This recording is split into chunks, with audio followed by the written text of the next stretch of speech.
प्रिय दोस्तों, आज पोर्टल ग्लिच वाले मामले की हाईकोर्ट में सुनवाई थी। एक बहुत महत्वपूर्ण मामला था। उस सुनवाई के बारे में लगातार अलग अलग प्रकार के भ्रम पैदा किए जा रहे हैं। मैं उन भ्रम को क्लियर कर रहा हूं ताकि बच्चे परेशान ना हो और बार बार इधर उधर फोन करके अपना समय खराब ना करें। मैं आपको बता दूं कि जैसे कि सुप्रीम कोर्ट का और हाई कोर्ट का ऑर्डर था री एग्जामिनेशन का सभी ग्रुप्स में इंक्लूडिंग 20 ग्रुप्स, तो केवल मात्र जो है एक एफिडेविट फाइल किया गया हरियाणा स्टाफ सिलेक्शन कमीशन के द्वारा कोर्ट में, और उस एफिडेविट में कोर्ट को जानकारी दी गई है HSSC के द्वारा कि इस प्रकार का एक जो है मामला जो है सुप्रीम कोर्ट के अंदर और हाई कोर्ट के अंदर आया है, जिसमें हाई कोर्ट ने ये डायरेक्शंस दी हैं। उन डायरेक्शंस को रिट्रेट करने के अलावा उस एफिडेविट में कुछ भी जानकारी नहीं है, और उस जानकारी उन्होंने ये कहा है कि यदि जिन ग्रुप्स की एडवर्टीजमेंट निकली हुई है उन ग्रुप्स के अंदर यदि पिटिशनर्स अप्लाई करना चाहते हैं तो उसके लिए अप्लाई करने के लिए वे पूरी तरह से एलिजिबल हैं, वो चाहें तो कर सकते हैं as per there education qualifications.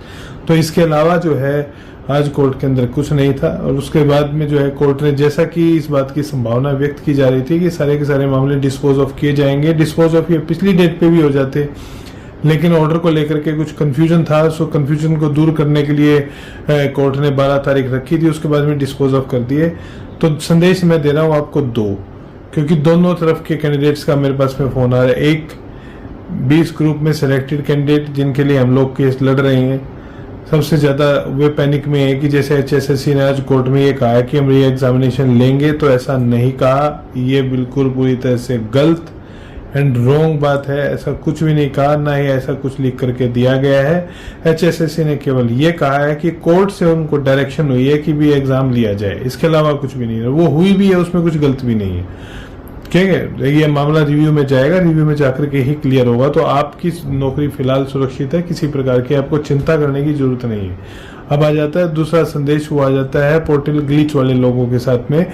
Portal glitch वाले कैंडिडेट्स को ये लग रहा है कि और जो केसेस डिस्पोज ऑफ हो गए तो उनका क्या होगा। तो मैं उनको बता दूं कि ऐसी स्थिति के अंदर यदि कोर्ट के आदेश के बाद में यदि केसेस डिस्पोज ऑफ होते, क्योंकि कोई और ऑर्डर तो पास कोर्ट कर नहीं सकती है, कारण क्या है कि एग्जामिनेशन के ऑर्डर किए हुए हैं कोर्ट ने, तो ऐसे में जो है डिस्पोज ऑफ हो जाते हैं। यदि कल को हमारी रिव्यू सक्सीड होती है तो ये सभी के सभी मामले पुनर्जीवित हो जाएंगे, दोबारा से ये कि सभी ऑर्डर रिकॉल आ करके और ऑर्डर मॉडिफाई होकर के इन्हीं मामलों को कोर्ट दोबारा सुनने का काम करेगी।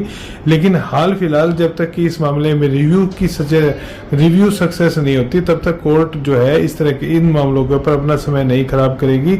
इसलिए इन मामलों को डिस्पोज ऑफ कर दिया गया है और सभी को लिबर्टी दी गई है कि यदि कल को रिव्यू में आपको कोई जो है मिलता है तो उस परिस्थिति में आप जो है दोबारा कोर्ट में आइए और कोर्ट में आकर के अपने मैटर्स को रीओपन करा लीजिए।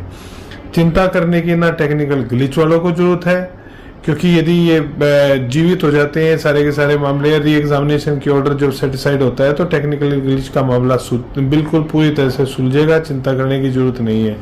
और जो सेलेक्टेड कैंडिडेट है उनको भी चिंता करने की जरूरत नहीं है। HSSC ने ऐसी कोई भी जानकारी कोर्ट में नहीं की दी है कि भी वो दोबारा पेपर लेने का काम करेगी।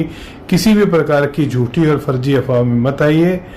जो लोग नौकरी कर रहे हैं अपनी नौकरी करिए, जो लोग पढ़ाई कर रहे हैं अपनी पढ़ाई करिए। धन्यवाद।